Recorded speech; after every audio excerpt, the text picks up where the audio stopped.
Today's topic is on the significance of June 12th to Nigeria. The federal government has declared Wednesday, June 12th as a public holiday to commemorate this year's Democracy Day celebration. The Minister of Interior, Dr. Olubumi Tunji-Ojo, who made the declaration on behalf of the federal government, congratulated Nigerians on the occasion.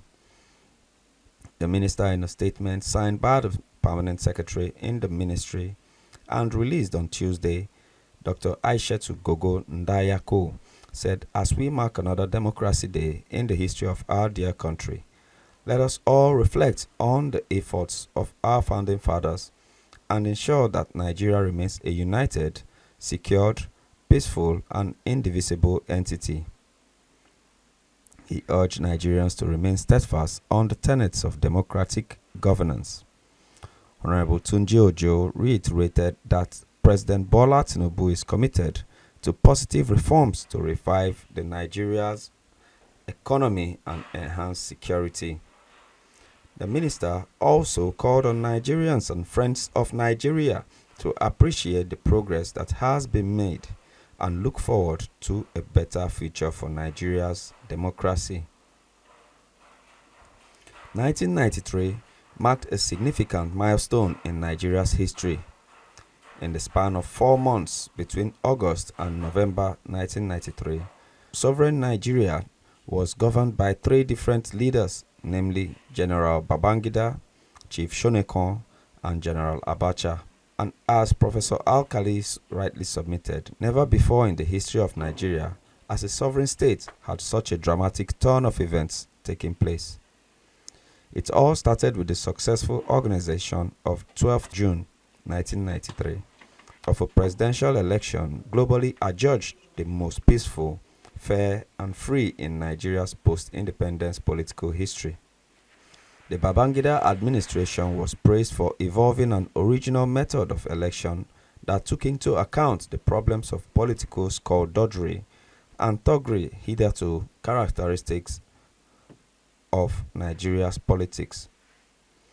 The election ought to have constituted the crescendo of the government's political transition program, which began in 1987, and therefore the new foundation for a new democratic polity and transfer of power to democratically elected president. But tragically, this was not to be, as the government unilaterally announced the annulment of election on the 23rd of June 1993. By this singular bizarre act of cancellation, Nigeria was dragged into her most perennial political crisis since the Civil War. Presidential elections were held in Nigeria on 12th of June 1993, the first since the 1983 military coup ended the country's second republic. The elections was the outcome of a transitional process to civilian rule spearheaded by military ruler Ibrahim Badamasi Babangida. This was done to commemorate the democratic election of Moshood Abiola on June 12, 1993, which was wrongly cancelled by the government of Ibrahim Babangida. Abiola was later detained after he rightfully declared himself the president.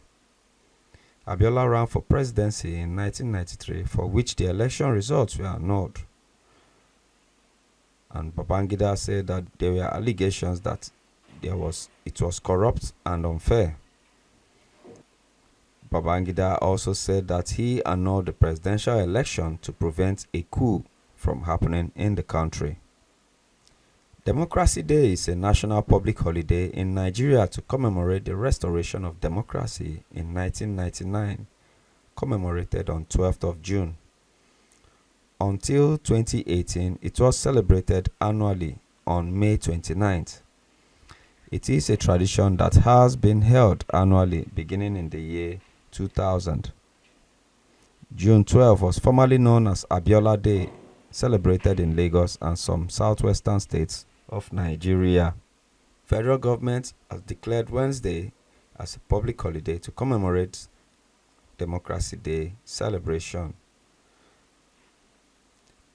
May 29th, the initial date for Democracy Day, was held marking when the newly elected Olusegun Obasanjo took office as President of Nigeria. On June the 6th, 2018, 8 days after May 29th, 2018 had been celebrated as Democracy Day, the government of President Muhammadu Buhari declared June 12 to be the new Democracy Day. This was done to commemorate the democratic election of Moshood Abiola on June 12, 1993, which was wrongly cancelled by government of Ibrahim Babangida. Abiola was later detained. The change was to remind all Nigerians of one free election after which the presumed leader and winner along with Nigerians were denied their rights and their choice. On June 12, 1993, Nigerians saw the best in our citizens as we all went out to vote peacefully. June 12, 1993 is undoubtedly a watershed in Nigeria's political space. It was a time when informed citizens and distinct politicians coalesced to bet a new Nigeria and contributed their quotas to dream actualization for both present and unborn generations. The phase was a time when arguably the freest and fairest election took place in the nation's democratic process. Sadly, the presidential election which took place on that day and won by the late philanthropist and Chief MKO Abiola was annulled by the military junta headed by maximum ruler General Ibrahim Badamasi Babangida for inconsiderate reasons. The action threw up violent protests in the country. Drenched in both domestic and international pressures, Babangida, who assumed office on August 27, 1985, left office on August 26, 1993. An interim government took over and was headed by Chief Ernest Shonekan from August 26, 1993 to November 17, 1993. The late General Sani Abacha took over on November 17, 1993. His regime largely exhibited profound nastiness, repression, arrogance, bigotry, and totalitarianism. But despite the demeaning activities of the power-drunk military regimes to silence dissidents and Nigerians, but they all remained resolute to end the reigns of despotic leaders garbed in military attire. There are individuals and institutions who tenaciously fought the despots to a standstill, notwithstanding the dehumanizing situations they suffered. They spoke truth to power and queried the logic in the subversion of people's will by annulling the election. The contributions of the media. The media extremely resisted the military and remained undeterred by harassments and detentions. It rejected military dictatorship on all fronts, even when dictators dangled three options before the dissidents: jail, exile, or grave. The June 12, 1993 period exposed the energy of the media in resisting unpopular views and confronting tyrants to the ash heap of history. The media used June 12 debacle to give the metonymic adage, "the pen is mightier than the sword," giving the popularized saying by the English author Edward Bulwer Lytton its truest meaning. This newspaper stood firm like the rock of Gibraltar against the despotic regimes and pursued its legal responsibilities, including promoting and defending values of democracy amidst closures and harassment of its employees by military juntas. They were unruffled even though the maximum rulers haunted them with seizures of copies, arrest of editors, and proscriptions. The Kaduna State correspondent of the news magazine at the time, James Bagauda Kauto, was gruesomely murdered by the junta during the June 12 struggle. In an interview with our correspondent, Bagauda Kauto's widow, Martha, said, "I did not have any regrets that my husband participated in June 12 struggle. I only hope our leaders will make the country better. to justify the death that has been sacrificed for the country. Since I got married to my husband, we had never stayed together for a month until he passed on. We were married for only 5 years from September 1990 to 1996 that he died.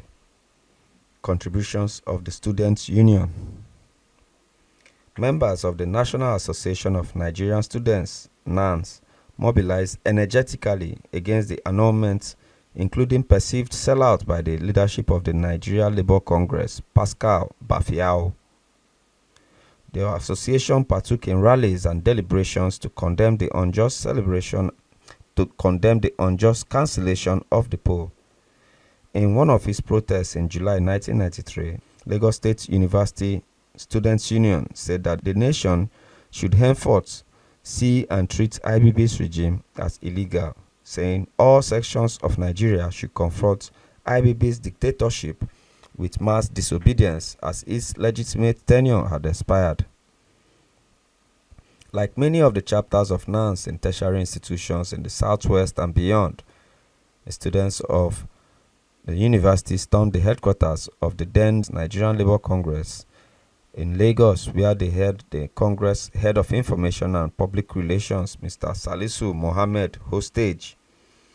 The students were led in the protest by a former NANS president, Mr. Olusegun Mayekun.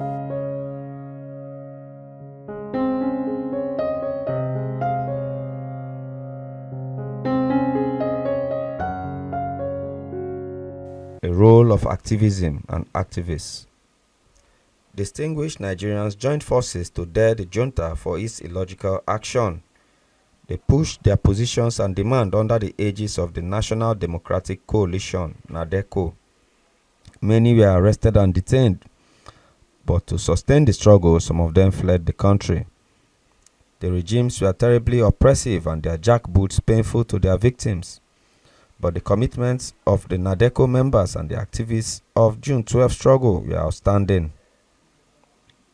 Excellent pro-democracy campaigners such as the Nobel laureate Professor Wole Soyinka, Rear Admiral Ndubisi Kanu, Chief Ayo Adebanjo, the late Pa Alfred Rewani, ex-secretary National Union of Petroleum and Natural Gas Workers, NUPENG, Frank Kokori, Chief Ayo Adebanjo, a former Lagos State Governor Bola Tinubu, who is the present President of the Federal Republic of Nigeria.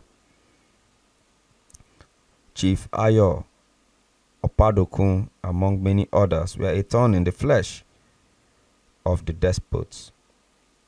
Many activists tasted brutality from the oppressors.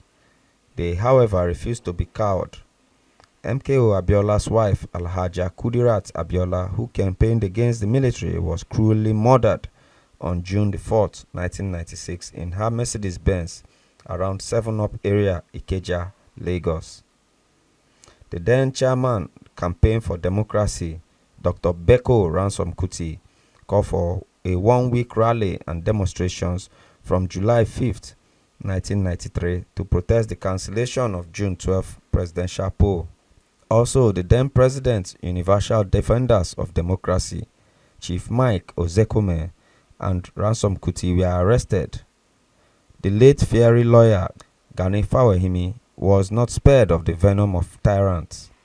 Soyinka on July 3rd, 1993 said during an interview with the British Broadcast Corporation in London, United Kingdom, to wait until elections have been completed and are halfway announced and then take all sorts of tedious steps, which culminated, of course, in his coming out openly and annulling the results, is most ridiculous. Also, in an open letter to Babangida, Tinubu, who was then chairman Senate Committee on Appropriations, Finance, Banking and Currency, said, "Ever since Your Excellency annulled the June 12 presidential elections and ordered fresh elections, a pall of uncertainty has descended over our beloved country. There is poisonous fear and anger born out of perceived betrayal in the hearts of millions of our people. Discordant voices of hatred and disunity rend the air. Violence and anarchy reign in many of our major commercial centers. Also, Ikeja and Lagos branches of the Nigerian Bar Association boycotted the courts to protest the cancellation of June 12 presidential polls. Radio Kudirat. The secret radio of the pro-democracy campaigners, Radio Kudirat, was established to fight tyranny. The radio station reportedly started as a Radio Democrat Nigeria International, but later renamed Radio Kudirat in honor of Kudirat. The station prominently featured dogged pro-democracy activists forced into exile by the repressive Abacha regime. It broadcast exclusive news items, engaging interviews and analysis bordering on military dictatorship, which caused the regime untold discomfort. A journalist, Mr. Lemi Olalemi, corroborated earlier and said that I collaborated with other people to start Radio Freedom in 1995. It was a guerrilla radio station, and the military regime didn't even know where it was coming from. I started it before it became Radio Kudirat International and later became Radio Kudirat. I was detained for 6.5 months and put in an underground cell at the Directorate of Military Intelligence. But I wasn't afraid because I knew that what I was fighting for, that is the emancipation and freedom of Nigeria from military dictatorship. Because as far as I know, democracy in any form is always better than the best military dictatorship.